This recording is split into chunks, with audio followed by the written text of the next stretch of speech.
Famille, je tiens ce matin à vous parler de la problématique des intellectuels et des panafricanistes camerounais. Voilà un Bandakani qui fait un aveu qui m'a mis la puce à l'oreille sur les raisons pour lesquelles les Camerounais ne parlent jamais du Cameroun. Les Camerounais ne parlent jamais du Cameroun. Et voici la raison. Je vais venir commenter juste après. Et nous avons relancé le combat panafricaniste. La tactique et la stratégie démontrent que quand les panafricanistes ne sont pas en situation de domination dans un contexte, il y a deux ou trois solutions qui se donnent à eux. Un, quand on n'est pas en situation de supériorité stratégique, qu'est-ce qu'on fait? On fait des alliances. Soit on fait des alliances avec les forces en présence, parmi lesquelles celles qui sont les plus proches du panafricanisme. Les panafricanistes ne font pas des alliances avec les panafricanistes, c'est évident. Hein? On ne conçoit pas qu'un panafricaniste fasse alliance avec un panafricaniste. C'est comme si on faisait alliance avec soi-même. Donc on fait des alliances avec des forces non panafricanistes, parmi lesquelles des forces qui sont en situation, qui sympathisent, qui comprennent le panafricanisme. C'est la moindre des choses. Quand vous êtes en position de faiblesse, vous avez le choix, quand j'ai fini de dire ce que je viens de dire, soit de vous taire, et de regarder le jeu. C'est un choix. Et on assume devant l'histoire. Soit vous investissez dans un travail de promotion du panafricanisme à un niveau que ce soit sur le plan intellectuel, soit sur le plan d'une forme plus ou moins officielle d'éducation de masse. Mais même là-bas, vous serez obligé de faire des compromis avec les forces dominantes. Si nous avions fait l'erreur au départ de commencer à attaquer l'État camerounais, qui contrairement à ce qu'on pense est un État qui est travaillé par plusieurs forces qui s'affrontent en interne, hein? Et dans ces forces-là, vous avez des forces progressistes, vous avez des réactionnaires, vous avez des pragmatiques, etc. Donc il fallait déjà que nous on identifie, que nous fassions une analyse de la situation camerounaise de manière à identifier si il était intelligent en ce moment-là de relancer le combat panafricaniste sans courir le risque d'être tué. Je voudrais vous rappeler le niveau de répression que la France exerçait au Cameroun sur le panafricanisme, sans pas seulement du Cameroun, pour ne pas parler de l'Afrique. Un monsieur comme Dr Baseleki, mon camarade panéliste, a fait une thèse de doctorat, il a mentionné le franc CFA, deux lignes. On lui a dit de recommencer sa thèse, il est vivant. Nous savons ce qui est arrivé à Tudjan Poemi au Cameroun. Vous ne citez que ce cas. Nous savons ce que les dépressifs ont subi au Cameroun. Donc, les gens parlent de ce qu'ils ne connaissent pas. Ils parlent de ce qu'ils ne savent pas. Donc, par rapport à cette réalité, nous savons, on avait des informations qui nous avaient été données par certains amis à l'étranger, hors du Cameroun, sur le fait que le président Biya était très sensible au panafricanisme, mais il le faisait en silence. Nous avons pu le vérifier dans son rapport avec Kadhafi, et ça, personne ne peut le contester. Kadhafi le disait à qui il voulait, toute l'estime qu'il avait pour le président Biya, et vous n'avez qu'à voir là où on a logé le siège de tous les projets que le président Kadhafi avait concernant l'Afrique. Parce que les Camerounais se sont battus pour l'indépendance. Nous avions des échos de nos amis ivoiriens et autres qui nous parlaient de la sensibilité du président Biya. Au-delà de ce que nous, en tant que Camerounais, à partir de nos analyses personnelles, on voyait et on avait identifié, même si le président l'a toujours fait en étant extrêmement prudent, parce que ceux qui ne connaissent pas l'histoire du Cameroun ne peuvent pas comprendre de quoi on parle. Il y a eu une guerre d'indépendance au Cameroun. Une guerre dans laquelle la France a investi toutes ses forces pour écraser le mouvement épéciste au Cameroun. Ça a laissé des traces, ça a marqué l'État camerounais, ça a marqué.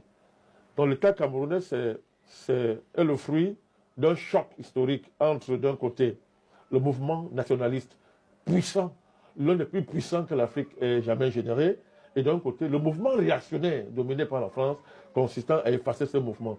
C'est ce choc-là qui a produit l'État du Cameroun. C'est un État tiraillé, travaillé par ces deux forces contraires.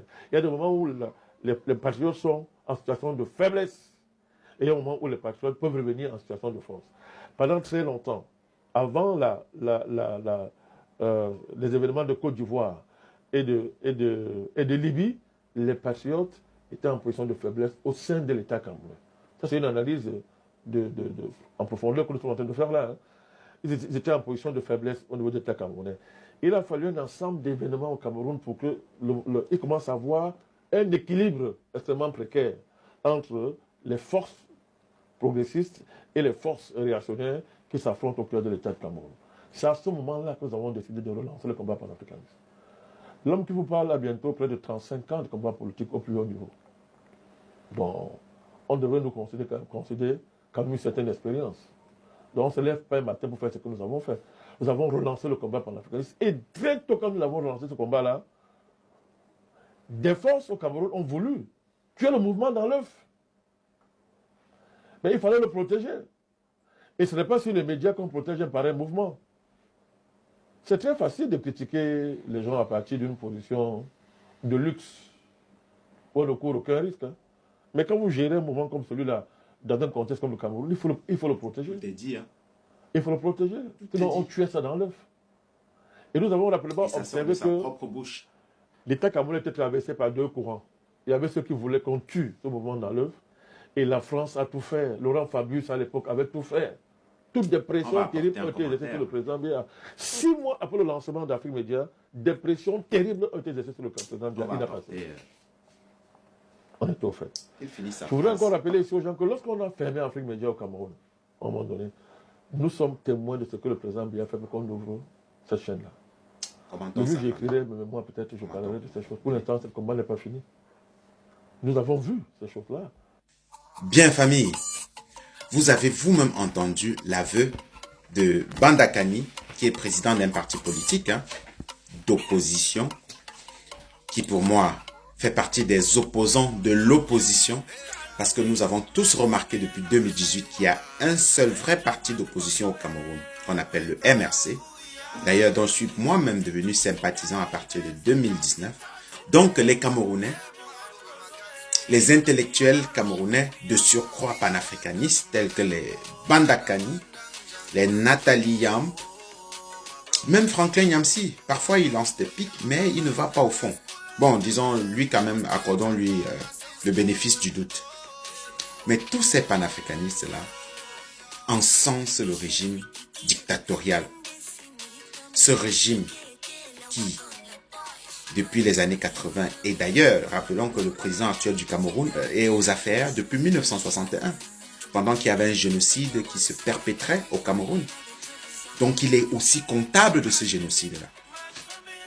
Il trouve en lui un panafricaniste, quelqu'un qui avait dit être le meilleur élève de la France, a exécuté des milliers de nordistes, parce qu'il est soupçonné d'avoir tenté un coup d'État contre lui, qui a volé les premières élections, n'est-ce pas, après le multipartisme de 92, qui s'est maintenu au pouvoir par la force et la corruption. En 2008, les émeutes de la faim qui a massacré les Camerounais. D'ailleurs, c'est la première fois que moi particulièrement, j'ai assisté à une marche en Occident. Et depuis 2016, il y a une crise encore majeure qui s'est déclenchée en région du nord-ouest et du sud-ouest anglophone, qui dès 2017 s'est transformée en guerre civile. Donc, il y a encore, pendant que nous parlons aujourd'hui, un génocide au Cameroun. Ces gens-là n'en parlent jamais. Ils n'en parlent pas. Aujourd'hui, Bandakani nous a dit pourquoi ils n'en parlent pas. Eux, ils préfèrent parler de la Côte d'Ivoire, du Sénégal, des pays de l'AES, des autres pays de l'Afrique, mais jamais du Cameroun. C'est parce qu'ils veulent voir leurs enfants grandir. C'est quel genre de panafricanistes? Et désormais, ils ont recruté une vague de TikTokers, YouTubeurs qu'on appelle fétiches de guerre, n'est-ce pas, qui a commencé à faire du Kamto bashing, parce que Kamto, le professeur Kamto, C'est le président du parti du MRC au Cameroun, le seul parti de l'opposition, d'ailleurs, qui s'oppose vraiment parce que ils ont été arrêtés par milliers, ils ont été enfermés, embastillés, et jusqu'à aujourd'hui, il y a encore des centaines des membres de ce parti-là en prison parce qu'ils se sont opposés. Donc, je tenais aujourd'hui à venir à parler de cet aveu, n'est-ce pas, de Banda Kani, juste pour vous faire comprendre que les Camerounais ne sont plus panafricanistes. Tant que les Camerounais ne vont pas dénoncer la dictature au Cameroun, ils n'auront pas la légitimité de parler des histoires des autres pays africains. Merci de m'avoir écouté. Haché, haché, haché.